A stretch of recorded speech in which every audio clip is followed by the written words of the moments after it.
நாம இன்னைக்கு மாருதி நகர் சுப்பிரமணியம் அப்படின்ற தெலுங்கு படத்தோட ரிவ்யூ பார்க்க போறோம். இந்த படத்தை எழுதி இயக்கி இருக்கிறது வந்து லக்ஷ்மண் காரி அப்படின்ற தெலுங்கு பட டைரக்டர். இது வந்து அவருக்கு ரெண்டாவது படம். லாஸ்ட் 2 வீக்ஸா பூனேல தமிழ் படம் எதுவுமே ரிலீஸ் ஆகல. ஏதோ ஒரு பிரச்சனை ஓடிட்டு இருக்குன்னு நினைக்கிறேன். சரி, நேத்து வந்து எந்த படம் பார்க்கலாம் அப்படின்னு சொல்லிட்டு பார்த்துட்டு இருந்தப்போ இந்த படத்தோட ட்ரெய்லர் ரொம்ப இன்ட்ரெஸ்டிங்கா இருந்துச்சு. இந்த படம் வந்து எப்படி இருந்துச்சு, இந்த படத்துல நடிச்சிருந்தவங்களோட பர்ஃபார்மன்ஸ் எப்படி இருந்தது, இந்த படம் தியேட்டர்ல போய் பார்க்குற அளவுக்கு ஒர்த்தா, என்னோட கருத்து என்ன, இதை பத்தி எல்லாம் இன்னைக்கு நம்ம ரிவ்யூல பார்க்கலாம். நம்ம சேனலுக்கு இதான் முதல் தடவை வரீங்க அப்படின்னாக்கா அவசியமா சப்ஸ்கிரைப் பண்ணுங்க. ஆஹ் இந்த ரிவ்யூல ஸ்லைட்டா ஸ்பாய்லர்ஸ்லாம் இருக்கு, ஸோ அதை மனசுல வச்சுட்டு இந்த ரிவ்யூ பாருங்க. இந்த படத்துல ராவ் ரமேஷ் வந்து ஒரு நடுத்தர குடும்ப தலைவனா நடிச்சிருக்கிறாரு. மணந்தால் மகாதேவி இல்லையேல் மரண தேவி அப்படின்ற கொள்கையை உயிர் மூச்சா கொண்டு இருக்கிறாரு. அவர் வந்து சேர்ந்தா கவர்மெண்ட் பேங்க்ல மேனேஜரா தான் சேருவேன், அப்படி இல்லைன்னா வெட்டி ஆபீசரா தான் இருப்பேன் அப்படின்னு சொல்லி சுத்திட்டு இருக்காரு. அவருக்கு வந்து ஒரு பையன், அந்த பையனோட ரோல்ல வந்து அங்கித் நடிச்சிருக்கிறாரு. அங்கித்தும் வந்து அவங்க அப்பா மாதிரியே ஒரு வெட்டி ஆபீசர். ராவ் ரமேஷ்க்கு வந்து ஒரு மதர் இன் லா. அந்த ரோல வந்து அன்னபூர்ணமா அவங்க பண்ணியிருக்காங்க. மதர் இன் லான்றனால அவங்களும் வந்து வீட்டுல ஒரு வெட்டி ஆபீசர் தான். ஸோ இந்த வெட்டி ஆபீசர் நிறைந்த குடும்பத்தை வேலை பார்த்து காப்பாத்துறது வந்து இந்திரஜா அப்படின்ற ஒரு குடும்ப தலைவி. ஸோ இதுதான் வந்து கதை களம். திடீர் இப்போ இந்த ராவ் ரமேஷ் வந்து வேலைக்கு போக மாட்டேன்னு உட்காந்துட்டு இருக்கிறாரு. அவர் வந்து கவர்மெண்ட் எக்ஸாமா எழுதிட்டு இருக்கிறாரு, எதுலையும் பாஸ் ஆகிற மாதிரியும் தெரில. ஸோ அவங்க ஒய்ஃப் என்ன பண்றாங்கன்னாக்க அவரை வந்து ஒரு ஏடிஎம் வாட்ச்மேன் வேலைக்கு அப்ளை பண்றாங்க. அந்த வேலை ஆஃபர் வந்தது. இவர் வந்து நான் ஆஃபர் எடுத்துக்க மாட்டேன் அப்படின்னு சொல்றாரு. பயங்கர காண்டாகி நீங்க வந்து இந்த வேலையை எடுத்துக்கலனாக்க நான் உங்களுக்கு செலவு காசு தர மாட்டேன் அப்படின்னு சொல்லிட்டு வீட்டுல இருக்கிற தம்பா கேட்டால இவர் நிறைய தம் அடிக்கிறாரு. எல்லாத்தையும் எடுத்து தூக்கி போட்டுறாங்க. இவர் என்ன பண்றதுன்னு யோசிச்சுட்டு இருக்காரு. செலவுக்கும் காசு இல்லை. அப்போ வந்து அவங்க கிச்சன்ல வந்து பருப்பு டப்பால வந்து நிறைய காசு இருக்குன்னு அவன் பையன் சொல்றான். ஸோ இவனுக்கு வந்து வட்டி கட்டுறதுக்கு காசு தேவைப்படுதுன்னு அதுல வந்து எடுத்து வட்டி கடைக்காரனுக்கு கொடுத்துட்றான். இது யாரும் இந்த காசு காணாம போனதை பத்தி யாரும் எதுவும் பேசிக்கல. அதனால அவனும் வந்து கொஞ்சம் அதை கண்டுக்காம இருக்கிறான். அந்த மாமியார் வந்து இவனை வந்து பயங்கரமா நக்கல் அடிச்சுட்டே இருக்கிறாங்க. இவங்க பையனும் வந்து நான் உன் பையனே இல்லை, என்னோட அப்பா வந்து அல்லு அரவிந்தோட அப்பா அப்படின்னு சொல்லிட்டு அவன் சுத்திட்டு இருக்கிறான். ஸோ இவங்க எல்லாரும் அதை காமெடியா நினைச்சு அப்படி இப்படின்னு போயிட்டு இருக்க ஒரு ஃபேமிலியில திடீர்னு அவங்க மாமியார இறந்து போயிடுறாங்க. இறந்து போன உடனே அவங்க வந்து இறந்து போறதுக்கு முன்னாடி அவங்களோட காரியத்துக்குன்னு காசு அவங்க பொண்ணுகிட்ட கொடுத்துருக்காங்க. அந்த காசு வந்து அந்த பருப்பு டப்பால வச்சிருக்கிறாங்க. அந்த பருப்பு டப்பால இருக்கிற காசு மிஸ் ஆகுது அப்படின்னு யார் எடுத்தாங்கன்னு கேட்டோன்னா ராவ் ரமேஷ் வந்து சொல்றப்போ ராவ் ரமேஷை எல்லாருக்கும் பண்ணி கண்ணா பின்னான்னு திட்டிடுறாங்க. திட்டின உடனே ரொம்ப அப்செட் ஆயிடுறாரு தலைவர். ஸோ நம்ம அடுத்து என்ன நினைப்போம், டக்குன்னு இவர் வந்து எகிரி போய் வேலை தேடி ஏதாவது செட்டில் ஆவார் அப்படின்னு பார்த்தோன்னா வழக்கம் போல அவர் வந்து வேலை செய்ய மாட்டேன் அப்படின்னு வீட்லயே உட்காந்துட்டு இருக்கிறாரு. இவங்க வந்து கடுப்பாயி சரி எங்க அம்மாவுக்கு வந்து நிறைய ஆசைகள்லாம் இருக்கு, கோயிலுக்கு போக சொல்லியிருக்கிறாங்க அப்படின்னு சொல்லிட்டு அந்த கோயிலுக்கு குளம் சுத்துறதுக்காக போயிடுறாங்க.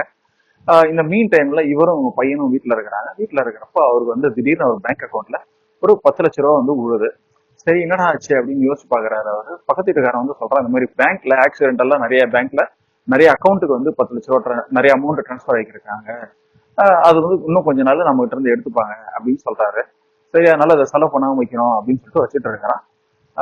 இந்த வட்டிக்கு கடன் கொடுத்தவன் வந்து திடீர்னு ஒரு நாள் வீட்டுக்கு வந்துட்டு கண்ணா பின்னாங்க திட்டுறான். அதுல காண்டாயி என்னடா அவனு 1 லட்ச ரூபா தானடா அப்படின்னு சொல்லிட்டு அந்த 10 லட்சம் வந்து எடுத்து கொடுத்துட்றான்.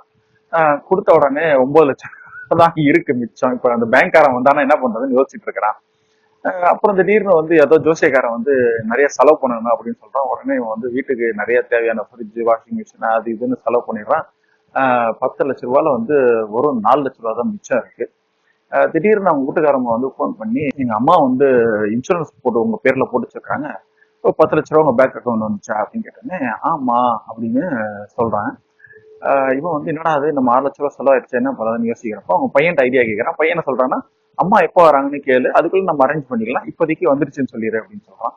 இவன் அப்படியே சொல்லிடுறான் அவங்க ஒய்ஃப் கிட்ட. ஸோ அவங்க ஒய்ஃப் வந்து இன்னும் 2 நாள் கழிச்சு ஃபோன் பண்ணி என் தம்பி வந்து யூஏஇல இருந்து வர்றான், அவன் வந்து 10 லட்ச ரூபா கொடுத்தானா அவன் வீடு கட்டி தரான் சொல்லியிருக்கான், அவன்கிட்ட காசு கொடுங்க அப்படின்னு சொல்றான். இவனுக்கு பகீல் ஆகி போயிருது, என்னடா பண்றது அப்படின்னு சொல்லிட்டு கொஞ்ச நாள்ல அவன் தம்பியும் வந்துடுறான். அவன் தம்பி வந்த உடனே இவனுக்கு வந்து உண்மையை சொல்லி இது மாதிரி நாங்க 6 லட்ச ரூபா செலவு பண்ணிட்டோம், 4 லட்ச ரூபா தான் இருக்கு, இதை வச்சு வீடு கட்டணும், என்ன பண்றது இப்படி கேட்கறானுங்க. அவன் ஒரு ஃப்ராடு இன்ஜினியரு, அவன் வீடு கட்டலாம் வராது அவனுக்கு. ஸோ சரி நான் என்னோட ஃப்ரெண்ட் ஒருத்தர் இருக்கிறான் 4 லட்ச ரூபாய் கொடுத்தா அவன் ஒரு 10 லட்ச ரூபாய் ரிட்டர்ன் தருவான் ஏதோ ஒரு இன்வெஸ்ட்மெண்ட் எல்லாம் பண்ணி அப்படின்னு சொல்றான். இவனுக்கு வந்து அவன்கிட்ட கொடுக்குறானுங்க, பார்த்தா அவன் ஏமாத்திட்டு போயிடுறான். ஸோ இவங்க வந்து எல்லா காசையும் தொலைச்சிட்டு நிக்கிறாங்க. ஸோ இவனுக்கு வந்து இந்த 10 லட்ச ரூபாய் வந்து யாரு போட்டாங்க இவனோட பேங்க் அக்கௌண்ட்ல, இந்த 10 லட்ச ரூபாய் வச்சு இவங்க வீடு கட்டினாங்களா, இவங்க ஒய்ஃப் வந்து இவங்க மேல இருக்கிற கோவம் எல்லாம் தெரிஞ்சிச்சா அப்படின்றதான் கதை. ஜெனரலா காமெடி படம் அப்படின்னாக்கா என்ன பண்ணுவாங்கன்னா ஒரு 10-15 காமெடியான ஒரு சீன் கிரியேட் பண்ணி அந்த சீன் எல்லாத்தையும் கண்ணா பின்னான்னு கோர்த்து ஒரு படமா ரிலீஸ் பண்ணுவாங்க. ஒரு சில படங்கள் வந்து ஒரு ஸ்டோரி வந்து கிரியேட் பண்ணி அந்த ஸ்டோரி வந்து ஒரு காமெடிக்காகவே கிரியேட் பண்ண வச்சு அப்புறம் அதுல வந்து ஒவ்வொரு ஏரியாவையும் டெவலப் பண்ணி அப்புறமேல டைலாக் டெலிவரி அப்புறமேல வந்து ஆக்டிங் எல்லாமே வந்து பண்ணி ஒரு அழகான காமெடி வந்து கிரியேட் பண்ணுவாங்க. இந்த படம் வந்து இந்த 2வது கேட்டகரி. இந்த படத்துல ஒரு 3-4 ஏரியாவை வந்து பிரிச்சுறாங்க. ஃபர்ஸ்ட் வந்து ஹீரோ, அவர் வந்து பாத்தீங்கன்னாக்கா 25 வருஷமா கவர்மெண்ட் வேலையில தான் சேருவேன் அப்படின்னு உட்காந்துட்டு இருக்கிறாரு. அவரை வந்து அவங்க குடும்பத்துல அவரோட மாமியார், அவரோட பையன், ஒய்ஃப் எல்லாரும் எப்படி பாக்குறாங்க, ஒரு வெட்டி ஆபீசர் வந்து எப்படி பார்ப்பாங்க, அதை வந்து ஒரு சீரியஸா ஒரு சோகமான கதையா கொண்டு போகலாம். ஆனா நம்ம ஹீரோ வந்து அது வந்து ஃபுல் ஃபிளெஜ் காமெடியா வந்து ஓபன் பண்றாரு. அதுக்கப்புறம் அவர் வந்து திடீர்னு அவருக்கு வந்து ஒரு பேங்க்ல ஒரு 10 லட்ச ரூபாய் வருது. அந்த 10 லட்ச ரூபாய் வந்து செலவு பண்ணக்கூடாதுன்னு உட்காந்துட்டு இருக்கிறாரு. ஆனா அவர் செலவு பண்ணாம உட்காந்துட்டு இருக்கிறப்போ ஊர்ல இருக்கவங்க எல்லாம் அந்த காசை வந்து எப்படி கரியாக்குறானுங்க அப்படின்றத வந்து காமெடியா வந்து நம்மளுக்கு ஃபுல் ஃபிளெஜ்டா வந்து கொண்டு போறாங்க. அதுக்கப்புறம் இந்த பையனுக்கு வந்து இவருக்கு வந்து ஒரு பையன், அந்த பையன் வந்து அவனுக்கு ஒரு லவ் இன்ட்ரெஸ்ட் வருது. அந்த லவ் இன்ட்ரெஸ்ட் வந்து நம்ம ஒரு சாதாரண ஒரு லவ் ஸ்டோரி மாதிரி கொண்டு போகாம அவன் வந்து ஒரு அழகான பொண்ணை பாக்குறான், பின்னாடியே போறான். பார்த்தா அது தெரிஞ்ச வீடு. ஓ இது நம்ம தெரிஞ்ச வீடாச்சு அப்படின்னு சொல்லிட்டு உள்ள போய் பாக்குறான். தெரிஞ்ச ஒருத்தர் தான் இருக்கிறாரு. என்ன ஏதுன்னு கேட்டனாக்க அவரோட பொண்ணு அப்படின்னு சொல்றாங்க. ஜெனரலா நம்ம இந்த ஏரியால இந்த இடத்துல வந்து என்ன பண்ணுவாங்கன்னாக்க அப்படியே சைலண்டா 2 பேரும் ரொமான்ஸ் பண்ணி அந்த ரொமான்ஸ் டெவலப் ஆகும் அது மாதிரி இருக்கும். ஆனா இதுல வந்து அந்த மாதிரி இல்லாம ஒரு வித்தியாசமான டைரக்ஷன்ல ஸ்டோரி போகும். அதையும் வந்து ரொம்ப காமெடியா நம்மளுக்கு வந்து காமிச்சிருக்கிறாங்க. அவங்க ஃபேமிலியில எல்லாருமே சரக்கு அடிப்பாங்க அப்படின்றத சொல்றப்போ அதை பார்த்து ஹீரோ டென்ஷன் ஆகி நான் வந்து இந்த உலகத்துல அப்டேட் ஆகாமலே இருக்கிறேன் அப்படின்னு அவன் பையனை பார்த்து புலம்புறதும் அந்த செக்ஷனையும் ரொம்ப காமிக்கலா கொண்டு போயிருக்கிறாங்க. அதுக்கப்புறம் அந்த ஒரு வில்லன் ஒருத்தன் இருக்கிறான். அவனுக்கு வந்து இவரோட ஒய்ஃபை வந்து பிடிக்கவே மாட்டேங்குது. அந்த ஒய்ஃபை வந்து எப்படியாவது காலி பண்ணும் அப்படின்னு நினைக்கிறான். அந்த ஒரு வில்லத்தனத்தை கூட காமெடியா கன்வெர்ட் பண்ணி அதை கொஞ்சம் சீரியஸ்னஸ் ஒரு ஒரு டிராமா எல்லாம் கிரியேட் பண்ணி பண்ணியிருக்கிறாங்க.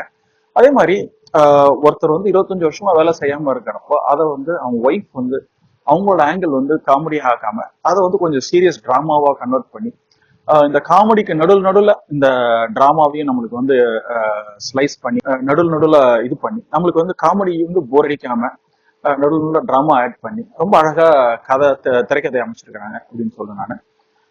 ஓவராலா இந்த படம் வந்து ஒரு காமெடி தான் பிரதானமா இருந்தாலும் காமெடி பிரதானமா இருக்கிறப்போ ஒரு டைம்ல ஒர்க் அவுட் ஆகாம போகாம காமெடி பிரதானமா இருக்கிறப்போ சலிப்பு தட்ட ஆரம்பிச்சிடும். அந்த சலிப்பு தட்டாம இருக்கிறதுக்காக டிராமா வந்து நடுநடுல இன்க்ரீஸ் ஆட் பண்ணி அப்புறமேல் கொஞ்சம் கொஞ்சம் த்ரில்லிங் மூமெண்ட்ஸையும் நடுநடுல ஆட் பண்ணி ஒரு மாதிரி ரொம்ப அழகா பேலன்ஸ் பண்ணியிருக்கிறாங்க.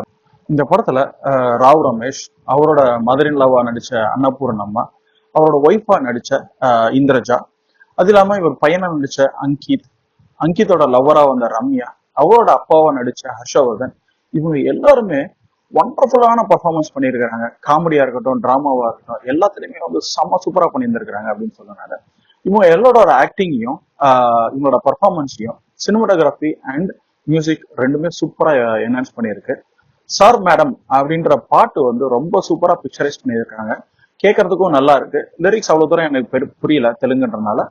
ஆனா ஓவரால் எனக்கு வந்து அந்த பாட்டு ரொம்ப பிடிச்சிருந்தது. அந்த பிளேஸ் டைமிங்கும் வந்து ரொம்ப பர்ஃபெக்டான டைமிங் படத்துல. இது வந்து ரொம்ப ஒரு கம்மி பட்ஜெட்டான படமா இருந்தாலும் காஸ்டியூம் டிசைன் வந்து ரொம்ப அழகா பண்ணியிருக்கிறாங்க. எஸ்பெஷலி இந்திரஜாவோட சாரி செலெக்ஷன் எல்லாம் பார்த்தானா இப்போ authentic Andhra style design. Rao ரமேஷோட வேஷ்டியும் அந்த சட்டையும் பார்த்தோன்னா அந்த மாருதி நகருக்கே உரித்தான ஒரு கேரக்டரா 2 பேரையும் போர்ட்ரே பண்ணுது.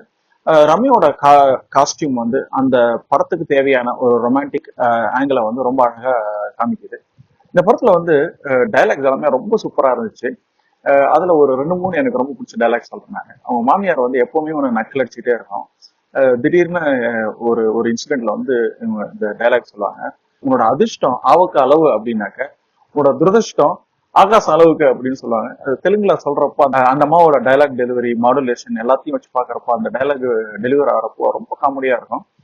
அதே மாதிரி இந்த அப்பா பையனுக்கு நடுவில் நிறைய சண்டை நடந்திருக்கும். அதுல வந்து ஒரு இதுல வந்து அவங்க பையன் என்ன சொல்லிட்டு இருப்பான், நீ எனக்கு அப்பாவே இல்லை அப்படின்னு சொல்லிட்டு இருப்பான். அப்போ வந்து இவன் என்ன சொல்லுவான், இடிச்சேன், இஎன்டி ஸ்பெஷலிஸ்ட் போய் டெஸ்ட் பண்ண வேண்டியது இருக்கும் அப்படின்னு சொல்லுவான். அதே மாதிரி இன்னொரு இடத்துல வந்து இவன் வந்து ஒரு பழைய போன் வச்சிருப்பான். இவங்க பையன் வந்து ஒரு லேட்டஸ்ட் போன் வச்சிருப்பான். இவனை வந்து ஒரு புது போன் வாங்க வைக்கிறதுக்காக ட்ரை பண்ணிட்டு இருப்பான். அப்போ வந்து இவன் அந்த புது போன்ல, ஸ்மார்ட் போன்ல என்னென்ன ஃபீச்சர் எல்லாம் இருக்குன்னு பெருமையா சொல்லிட்டு இருப்பான். இவங்க அப்பா வந்து என்ன பண்ணாருன்னா, இவனோட பழைய இவரோட பழைய நோக்கியா போன் எடுத்து இல்ல அப்படின்னு கேட்பாரு. என்னோட போன்ல உலகமே இருக்கு, உன்னோட போன் உலகத்திலே இல்லை அப்படின்னு சொல்லுவான். அந்த அந்த மாதிரி டைலாக்ஸ் எல்லாம் வந்து ரொம்ப இன்ட்ரெஸ்டிங்காகவும் ரொம்ப அழகாகவும் காமெடியாகவும் இருந்துச்சு. இந்த படத்தோட செகண்ட் ஹாஃப் வந்து கொஞ்சம் ஒரு 10-20% வந்து கொஞ்சம் ஸ்லோவா போற மாதிரி இருந்துச்சு, கொஞ்சம் சீரியஸாகவும் போற மாதிரி இருந்துச்சு. ஆனா கொஞ்ச நேரத்திலேயே வந்து படம் திருப்பியும் வந்து காமெடி ட்ராக்குள்ள வந்து கலகலன்னு வந்து ஃபாஸ்டா போக ஆரம்பிச்சிச்சு. இதை தவிர்த்து இந்த படம் வந்து ஓவரால் இட்ஸ் கிரேட் மூவி. சரி நிபால், இந்த படத்தை பார்க்கலாமா வேணாமா அப்படின்னு கேட்டீங்கன்னா, இந்த படம் வந்து ஒரு முழு நீள காமெடி படம். ஆரம்பத்துல இருந்து கடைசி வரைக்கும் நம்மள வந்து வயிறு குழுங்க சிரிக்க வைக்கிறாங்க. ஃபர்ஸ்ட் ஹாஃப்ல ராவ் ரமேஷ், அவரோட பையன், அவரோட மாமியார், இவங்க 3 பேரும் வந்து காமெடி கல்யாபரம் பண்ணி வச்சிருக்கிறாங்க. செகண்ட் ஹாஃப்ல ரம்யா அவங்க அப்பாவும் ஜாயின் ஆகுறாங்க. படத்தோட காமெடி இன்னொரு லெவலுக்கு போகுது. ஓவராலா இந்த படம் வந்து ஒரு ஒரு ஒரு சிம்பிளான ஃபேமிலியோட பார்க்கக்கூடிய ஒரு காமெடி படம் அப்படின்னு நான் சொல்லுவேன். இந்த வீக்கெண்ட் ஜாலியா டைம் ஸ்பெண்ட் பண்ணோம் அப்படின்னு நினைச்சீங்கன்னா இந்த படத்தை அவசியமா தியேட்டர்ல போய் பாருங்க. படம் வந்து சலிப்பு தட்டாத ஒரு காமெடின்றனால இந்த படத்தை வந்து மோர் தென் ஒன்ஸ் கூட பார்க்கலாம். இந்த ரிவ்யூ உங்களுக்கு பிடிச்சிருந்ததுன்னா லைக் பண்ணுங்க, ஷேர் பண்ணுங்க, கமெண்ட் பண்ணுங்க. பிடிக்கலன்னா கூட கமெண்ட் பண்ணுங்க. இன்னொரு நாள் இன்னொரு ரிவ்யூட சந்திக்கிற வரைக்கும்